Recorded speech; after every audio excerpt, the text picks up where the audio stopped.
Olá, pessoal. Vamos falar agora a respeito do Tribunal do Júri, mas especialmente a respeito dos princípios constitucionais do Tribunal do Júri. O Tribunal do Júri que tem sido muito cobrado nos exames da OAB. No último exame mesmo, nós tivemos uma questão. Seja na prova fechada, na prova aberta, comumente esta matéria aparece.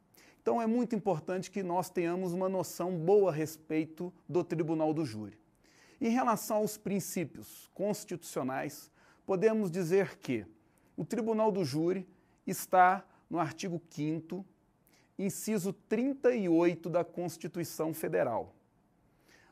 E lá estaremos diante de 4 princípios: a plenitude de defesa, a soberania dos vereditos, o sigilo das votações e a competência mínima para julgar os crimes dolosos contra a vida. Primeiro princípio, que é a plenitude de defesa. Este é um princípio que vai além, supera a ampla defesa. O princípio da ampla defesa, que é do processo penal, está também no artigo 5º da Constituição Federal, utilizado em outros campos do direito, e surge a dúvida se este princípio da ampla defesa significa plenitude de defesa ou vice-versa. Na verdade, são princípios distintos. Como eu disse, a plenitude de defesa vai além. E por que além? Porque no Tribunal do Júri, especialmente no plenário, os tribunos, o acusador e o defensor, eles, além da técnica jurídica, devem observar outras questões, tais como comportamento humano, psicologia, filosofia, criminologia, etc. E isso faz com que o trabalho, então, do tribuno supere o princípio da ampla defesa, que se restringe, este princípio da ampla defesa, que se resume às questões técnicas jurídicas. Muito bem. O outro princípio, que é o sigilo das votações. Diferentemente do procedimento do júri em outros países, notadamente nos Estados Unidos, aqui no Brasil, o Tribunal do Júri tem também jurados, mas o jurado ele vota de maneira sigilosa. Ele não apresenta o seu voto, a sua fundamentação. Muito pelo contrário. O que existe em relação ao jurado é a íntima convicção. O jurado, no momento da sua decisão, ele decide de acordo com a sua convicção, com o seu pensamento, com a sua consciência. Não há necessidade de justificar a decisão. Então, após os debates, os jurados vão para a chamada sala secreta e, na sala secreta, cada um dos 7 jurados vai receber 2 cédulas. E em uma vai estar escrito sim, na outra vai estar escrito o não. O juiz presidente vai fazer uma pergunta que é chamada de quesito e o jurado vai responder àquela pergunta dobrando a cédula com a resposta que ele acredita ser a adequada e depositando a cédula na urna que vai ser levada pelo oficial de justiça. Estas cédulas que foram depositadas serão depois avaliadas pelo juiz na sequência. E aí o juiz presidente vai revelar as cédulas até o momento em que tivermos a definição do julgamento. Suponhamos então que nos primeiros 4 votos, as primeiras 4 cédulas, apresentaram lá uma resposta, não. Se o jurado absolve o réu, a resposta é não. Então, se os 4 primeiros votos foram neste sentido, está definido o ponto em relação àquela pergunta. não há necessidade da revelação das outras 3 cédulas, porque aí não teríamos, talvez, o sigilo. Poderíamos ter a revelação das 7 e todas as decisões na mesma linha, respondendo à questão da mesma forma. Com isso, quebraria o sigilo das votações, que é uma orientação do artigo 5º da Constituição Federal. Por outro lado, os jurados também não podem, não devem se comunicar. Vigora o princípio da incomunicabilidade. A partir do início da sessão, o jurado ele deve ser advertido de que não pode ele mais conversar com o seu colega jurado a respeito do processo. E o oficial de justiça deve fiscalizar esta questão e, claro, além dos demais operadores do direito que estarão ali acompanhando o processo, o procedimento na fase de plenário. O oficial, digo oficial de justiça, porque ao final é ele que vai certificar que não houve quebra da incomunicabilidade. Então, ao final, ele vai confirmar que de fato não houve nenhuma comunicação entre os jurados, o que poderia, inclusive, resultar na nulidade do julgamento. Vejam vocês também que o jurado, diferentemente do juiz togado, ele atua de forma absolutamente livre, inclusive sem a necessidade de conhecer a letra da lei.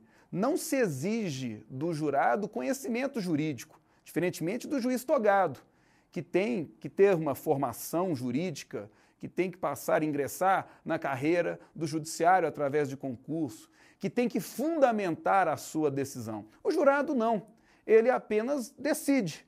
E, ao decidir, ele coloca ali no seu voto aquilo que ele acredita que é justo, que é da sua consciência, que é o adequado. Aliás, o juiz faz uma advertência que é chamada de exortação, no sentido de que cada jurado deve votar com imparcialidade, de acordo com a sua consciência e os cânones da justiça. E é o que se exige do jurado. Inclusive, se o jurado optar por uma decisão que contraria a lei, é algo absolutamente cabível no nosso tribunal do júri, no procedimento do júri. Um terceiro quesito, o terceiro princípio, melhor dizendo, que seria a soberania dos vereditos. Soberania dos vereditos aqui tem o sentido de decisão que não pode ser modificada. Os jurados vão decidir em uma linha ou em outra, e aquela decisão é considerada soberana, ou seja, ela não pode ser alterada, ela não pode ser modificada. Todavia, é bom que também fique bem claro que esta soberania não é absoluta. Ela pode sim, em algumas vezes, ela vai se apresentar de forma relativa. Por quê? Seja direta ou indiretamente, aquela decisão dos jurados no plenário do tribunal do júri vai acabar sendo modificada. Então vejamos aqui. Primeiramente, a regra é que a decisão é soberana, ela não pode ser alterada. Todavia, em algumas hipóteses, pode ocorrer sim a mudança da decisão. A primeira hipótese, que é da nulidade do processo ou da nulidade do júri. Pode ter ocorrido algum ato, um ato que foi praticado em desacordo com o que estabelece a lei. E se alguma parte interessada arguir tal nulidade, ou ainda, se for uma nulidade absoluta, que é a mais grave das nulidades, porque envolve ordem pública, e isso pode ensejar e deve ensejar o reconhecimento dessa nulidade de ofício pelo juiz ou pelo tribunal, vai haver, então, a desconsideração daquele ato, daquele momento ali do júri, e, consequentemente, da decisão dos jurados.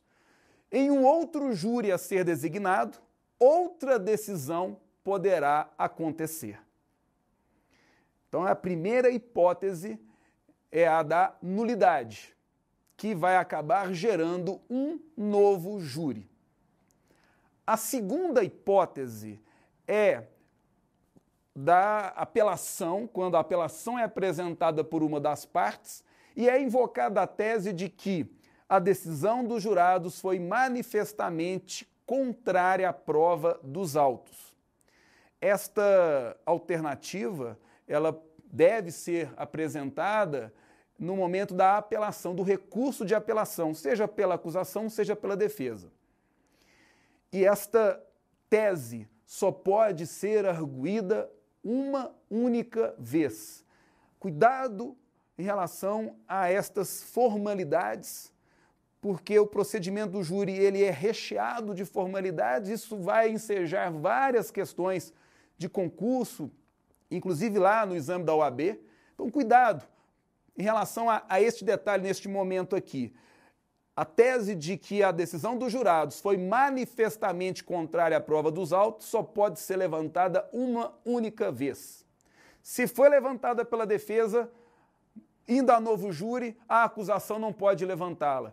Ou, se foi levantada pela acusação, a defesa não mais pode arguí-la. E mesmo que a própria parte, a defesa no caso, tenha arguído esta tese, e num segundo júri, os jurados tenham continuado a pensar como aqueles primeiros jurados que decidiram no júri anterior, decidindo então da mesma maneira que foi a decisão anterior, a defesa não pode invocar esta tese novamente. Vejam então que nós estamos diante da segunda hipótese. Vamos ter um novo júri, já que a decisão dos jurados foi manifestamente contrária à prova dos autos, ou seja, absolutamente divorciada, sem nenhuma relação com aquilo que está nos autos. Há também uma terceira hipótese, e esta é uma hipótese que trata da mudança das decisões dos jurados de forma direta, porque as duas questões anteriores que eu trouxe, as duas hipóteses anteriores, elas acabam gerando a modificação por parte da decisão dos jurados, mas de maneira indireta, num segundo júri. A terceira hipótese não, que é a da revisão criminal. A revisão criminal é uma espécie de ação rescisória, lá fazendo uma comparação com o processo civil. Revisão criminal é uma ação, no âmbito do processo penal, cabível para discutir a coisa julgada. Então, se houve o trânsito em julgado, em qualquer situação, em qualquer processo, e havendo, por exemplo, contrariedade com a lei, havendo uma ilegalidade, algum fato novo, poderia sim a parte interessada apresentar a revisão criminal. Aliás, vale lembrar, só a defesa pode apresentar a revisão criminal, porque a revisão criminal só serve para beneficiar o réu. Então, a acusação não pode apresentar a revisão criminal. Pois bem, apresentada, ajuizada a revisão criminal, isto é feito no tribunal, e os desembargadores optando por uma decisão que não é aquela que foi emanada do conselho de sentença do corpo de jurados, nós também teremos uma modificação da decisão, do veredito, e aí sim de forma direta. O quarto e último princípio, que é a competência para julgar os crimes dolosos contra a vida. Os crimes dolosos contra a vida são 4: homicídio, infanticídio, aborto e participação em suicídio. É a competência mínima, porque este rol pode ser alargado através de uma emenda constitucional. Não temos ainda, mas é possível que isso aconteça, juridicamente possível, aceitável. E, além disso, também através da conexão, é cabível a análise por parte dos jurados de um crime que não seja doloso contra a vida. Exemplo aí, um crime de homicídio que é praticado em concurso com um crime de estupro. E aí, pela conexão, já que houve um concurso, aquela pessoa que praticou os dois crimes, né, tendo duas vítimas, ele acusado, vai ser julgado pelo tribunal do júri. E aí sim, o júri, além de avaliar o homicídio, também vai avaliar o crime de estupro. É a conexão que gera esta realidade. Eu insisto muito neste ponto, porque já vi isso cair em várias provas da OAB. O júri aí exerce uma atração, como se fosse um imã. Qualquer que seja o crime praticado em concurso com um crime doloso contra a vida, este crime também vai ser julgado pelos jurados lá no tribunal do júri. Muito bem, de forma sucinta, eu trouxe aqui para vocês os princípios constitucionais do tribunal do júri. Espero que tenha ficado claro a realidade desses princípios diante do que é a jurisprudência, diante do que é a doutrina e do que se cobra nas provas, do que é cobrado em exame da OAB. Eram essas as minhas considerações. Agradeço a atenção de vocês todos e uma boa sorte.